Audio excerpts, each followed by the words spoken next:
राम मंदिर में श्रद्धालुओं द्वारा दान और वित्तीय प्रबंधन में कथित गड़बड़ी के आरोपों की जांच अब तेजी से हो रही है। इस मामले की जांच कर रही एसआईटी ने बड़ा कदम उठाते हुए मंदिर ट्रस्ट के पदाधिकारियों और मामले से जुड़े अन्य लोगों की जांच पूरी होने तक अयोध्या न छोड़ने के निर्देश दिए हैं। सूत्रों के अनुसार एसआईटी ने रविवार को लखनऊ रवाना होने से पहले ये आदेश जारी किया और इस फैसले के बाद मंदिर ट्रस्ट और प्रशासनिक हलकों में हलचल तेज हो गई है। जांच एजेंसियों का मानना है कि मामले की निष्पक्ष और पारदर्शी जांच के लिए संबंधित लोगों का अयोध्या में मौजूद रहना आवश्यक है।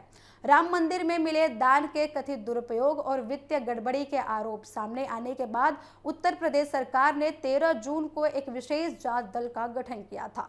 बताया जा रहा है कि यह जांच मंदिर ट्रस्ट के अनुरोध पर शुरू की गई थी ताकि सभी आरोपों को निष्पक्ष तरीके से जांचा जा सके।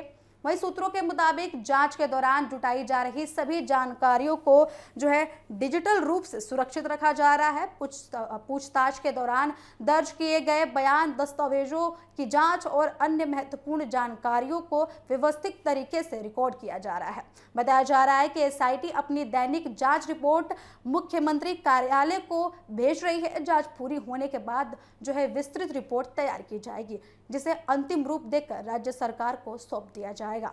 प्रारंभिक जांच में कुछ ऐसे तथ्य भी सामने आए हैं जिन्होंने जांच एजेंसियों की चिंता और भी बढ़ा दी है।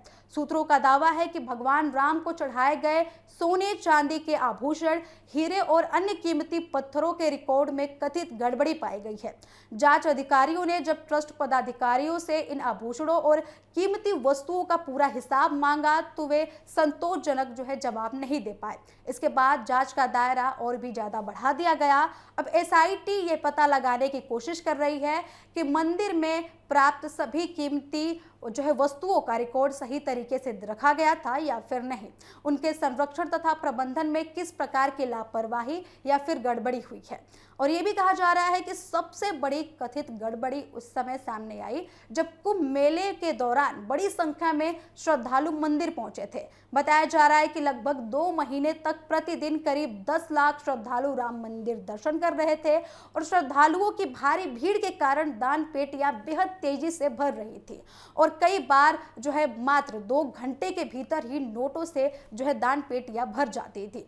जांच एजेंसियों का अब ये जानने का प्रयास कर रही हैं जांच एजेंसियां कि उस दौरान प्राप्त दान की वास्तविक राशि क्या थी और उसका लेखा जोखा कैसे रखा गया था और क्या सभी दान की रकम को नियमानुसार दर्ज किया गया था। जांच में यह भी देखा जा रहा है कि दान पेटियों से निकाली गई राशि को किस प्रकार सुरक्षित रखा गया था और बाद में उसका उपयोग किन कार्यों में किया गया था। यह मामला केवल दान राशि तक सीमित नहीं है। एसआईटी मंदिर ट्रस्ट द्वारा खरीदी गई जमीनों का सौदा भी गहन जांच के दायरे में आ चुका है। सूत्रों के मुताबिक ट्रस्ट ने अलग अलग चरणों में लगभग 71 एकड़ जमीन खरीदी थी। आरोप है कि इन जमीनों को बाजार मूल्य से अधिक कीमत पर खरीदा गया था। यदि जांच में ये आरोप सही साबित होते हैं तो इसे एक बड़ी वित्तीय गड़बड़ी माना जाएगा। जांच अधिकारी जमीन खरीद से जुड़े सभी दस्तावेजों, भुगतान रिकॉर्ड और संबंधित पक्षों के बयानों की जांच कर रही है। साथ ही ये भी पता लगाया जा रहा है कि जमीनों की कीमत तय करने की प्रक्रिया क्या थी और क्या उसमें किसी प्रकार की गड़बड़ी हुई थी। राम मंदिर निर्माण के लिए खरीदी गई निर्माण सामग्री की भी जांच की जा रही है। एसआईटी ये पता लगाने का प्रयास कर रही है कि निर्माण कार्यों में इस्तेमाल होने वाली सामग्री उचित दरों पर खरीदी गई थी या फिर नहीं। यदि किसी सामग्री को बाजार मूल्य से काफी अधिक कीमत पर खरीदा गया तो उसके पीछे कारण क्या थे, इसका भी जांच हो रहा है। इसके लिए संबंधित बिल, भुगतान रिकॉर्ड और जुड़े दस्तावेजों का अध्ययन किया जा रहा है। जांच टीम ये सुनिश्चित करना चाह रही है कि मंदिर निर्माण से जुड़े सभी वित्तीय लेन देन पूरी तरीके से पारदर्शी रहे हों।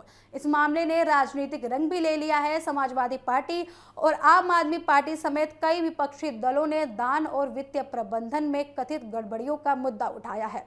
विपक्षी नेताओं का कहना है कि करोड़ों श्रद्धालुओं की आस्था से जुड़े इस मामले में पूरी पारदर्शिता होनी चाहिए और यदि कोई व्यक्ति दोषी पाया जाता है तो उसके खिलाफ सख्त कार्रवाई भी की जानी चाहिए। वहीं दूसरी ओर ट्रस्ट की ओर से यह भी कहा गया है कि वे जांच एजेंसियों को पूरा सहयोग दे रही हैं और सभी आवश्यक दस्तावेज उपलब्ध कराए जा रहे हैं।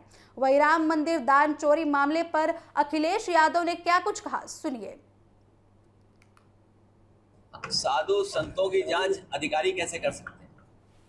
साधु संत हमारे पूजनीय हैं। एसआईटी की जांच कौन करेगा? और इसीलिए डिले कर रही है, इससे सच्चाई बाहर आए। योगा दिवस में आज आरोप लगाया।